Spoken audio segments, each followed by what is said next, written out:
Let's zoom into one of the key announcements, which is the repeal of Section 377A, a law criminalising gay sex between men.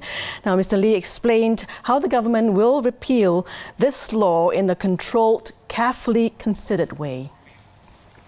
The government will repeal Section 377A and decriminalise sex between men.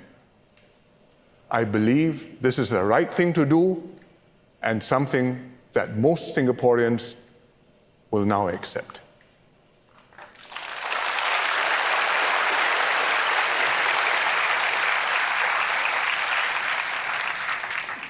This will bring the law into line with current social mores and I hope provide some relief to gay Singaporeans.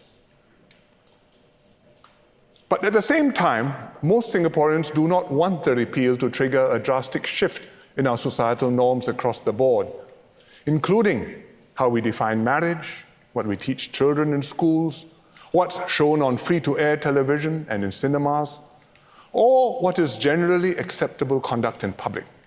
We will therefore protect the definition of marriage from being challenged constitutionally in the courts. The legal definition is contained in the Interpretation Act and the Women's Charter. We have to amend the Constitution to protect it, and we will do so. This will help us to repeal Section 377A in a controlled and carefully considered way. Grace, your thoughts on this latest move and the significance of it? Well, the repeal of Section 377A makes good the state's commitment that individuals who identify as LGBTQ will live their lives free of fear, fear from prosecution, essentially. But at the same time, today, many Singaporeans regard 377A as an almost defining marker of the values that they hold dear and their own definition of what a family means to them, which is that between a marriage, between man and a woman, and that children should be born and raised within this rubric. So if you remove that flag marker, then some form of assurance may be necessary. And I think that's where the idea of amending the Constitution comes in. So this does two things. First, it recognizes that the extant definition of marriage as provided for in the Interpretation Act and Women's Charter, and with that, all the accompanying policies like housing, adoption laws, education, even film classification that relies on this definition of marriage. So that will be retained.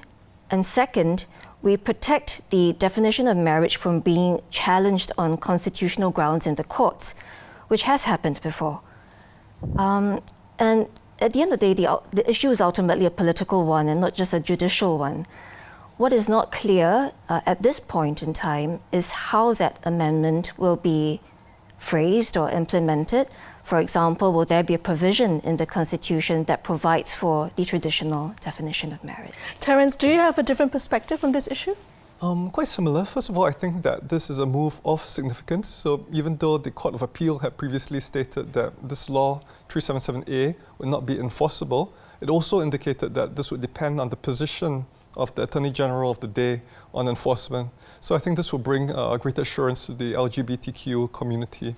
And also to echo what Grace mentioned just now, I think it's noteworthy that the various religious groups that have offered some views on this mostly have not indicated that they oppose 377A per se, but that they have two concerns, one of which is that the law stands as a marker of societal values and norms, and there are fears that this could lead to challenges on the legal definition of marriage and family and so on. And the second concern, of course, is whether they will have the right to continue to teach and practice the belief regarding sexuality. So I think that's what Grace mentioned, the idea of enacting some constitutional safeguards and also what PM said about national policies would go some way to assuaging these concerns.